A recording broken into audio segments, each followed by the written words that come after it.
What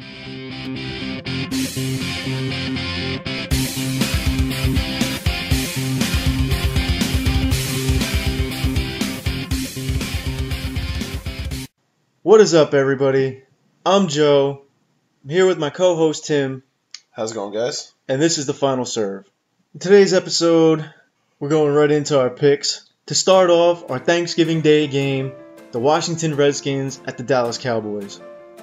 Now, Dallas really needs this game. If they win and the Giants lose, the division's tied. It's going to be a tough one because the Redskins, they're just one of those teams right now that can just explode for points. And Dallas, you don't know really which team is going to show up. They're so inconsistent. The team is all over the place, but yet somehow they find ways to win games. I think because the Cowboys really are desperate for this game, give me the Cowboys 24, Redskins 20. I have to agree, this one's a tough one for me. I don't agree in the fact that you say that this is a must-win for Dallas. Looking at the rest of the schedule for the Giants, Giants have little to no leeway for the rest of their schedule. Dallas still has somewhat of an easy schedule remaining. It's funny though to think about that the Redskins win this game and the Giants lose to Green Bay, which we'll talk about later. They're back in the playoff picture for a team that their own head coach kind of wrote off.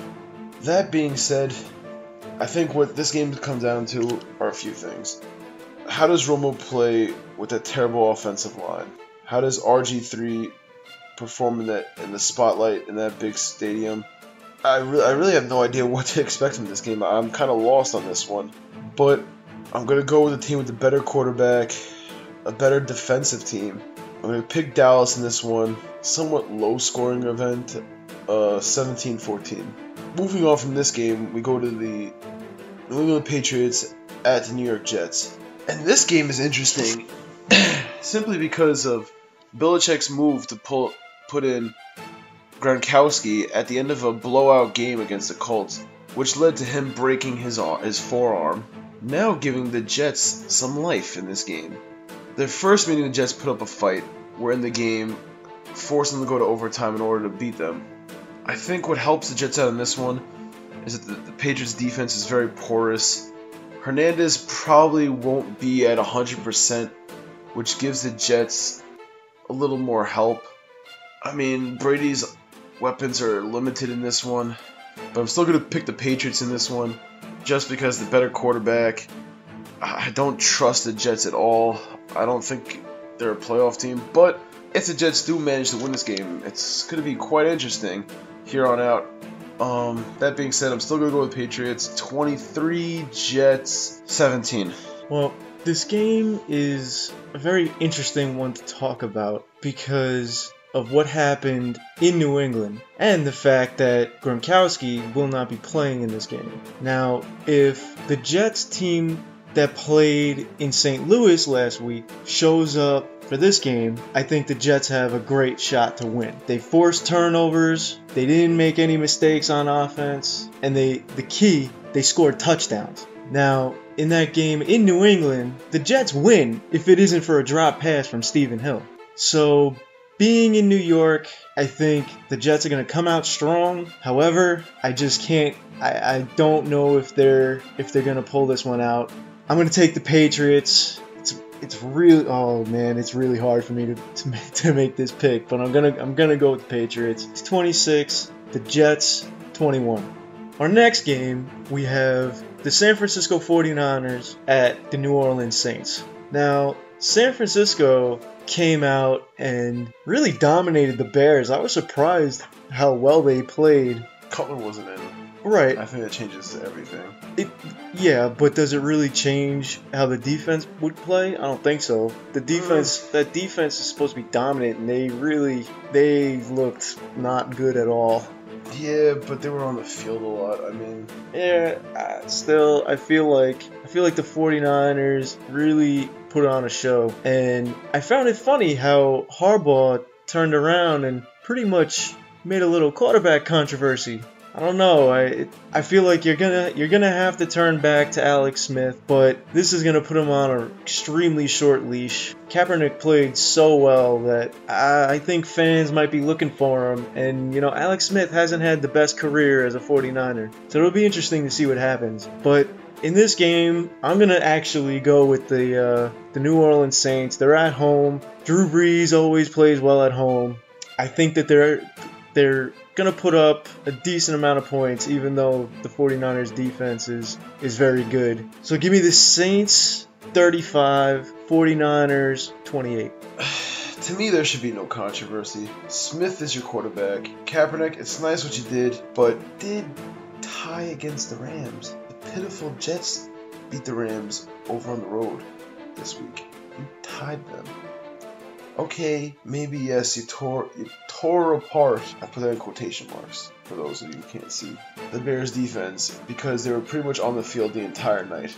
You're gonna throw this guy under the bus after he just took you to an NFC championship game? Was he really the reason why you guys lost that game? No. You can argue that he was the reason why you guys made the game with the QB draw play against the Saints who you played this week. Now, on the other hand, the Saints, after an 0-4 start, is anyone hotter than them? This is a real tough one, especially because, you know, never thought I'd say this, but the Saints D's actually playing. They've definitely stepped up. Yeah, they've stepped up the last few weeks. I mean, I know they haven't really played the best of the best teams, but I mean, you gotta give them credit for what they've done. I think this one's gonna be a close one. The Saints are usually a tough team to beat at home, but something in my gut says that the 49ers are gonna win. I'm gonna go 49ers in this one, 26. The Saints 24. Moving on from there is the Sunday Night Showdown. Green Bay Packers versus the New York Giants. Now, as a big Giants fan, the bye was just what they needed. Is it enough to give them a win against the Green Bay Packers? Nah, sorry. Aaron Rodgers has thrown more than twice as many touchdowns as Eli. The Giants, on all levels, for the last 3-4 weeks, have not looked good. It's really hard to pick the Giants in this game, and I know everyone's going to start going into how the Giants play up to their competition, play down to their competition, use that argument. You know what? I'm not buying into that this year. I think, yes, the Giants put up a fight, mainly because of the bye. It gave them some time to rejuvenate themselves. I think Eli finally breaks the Giant touchdown record. I think he throws for 3 touchdowns in this game, despite the fact that his last touchdown he hasn't thrown his last touchdown since the touchdown pass to Victor Cruz against the Redskins. I think Green Bay gets enough stops. They score enough points because I don't see how that secondary is going to slow down Green Bay's receivers. Picking Green Bay in this one, 35, Giants 24. Well, you know, I think that the bye came at the right time for the Giants. I think it's just what the team needed. They were struggling, and they needed to just get away. I think you're right. I think Eli will turn around, and he will throw for a couple touchdowns. But I just don't know if it's going to be enough. Now, like you said, you don't really buy into the whole them playing up to their competition or down to their competition. Well, I, for one, do buy into it. I think the Giants are going to come out strong. I think they're going to get to Aaron Rodgers. I think it's going to be a hard-fought game. And I'm going to take the Giants in this one. You're crazy. That's fine. I'm going out on a limb here. Trying to be a little different. Take the Giants. It's going to be a close one. Giants 28, Packers 25. Well, that's going to do it for this episode. Check us out on Twitter @TheFinalServe. Like us on Facebook, and make sure to subscribe. You've just been served. Turkey, that is. Happy Thanksgiving, everybody.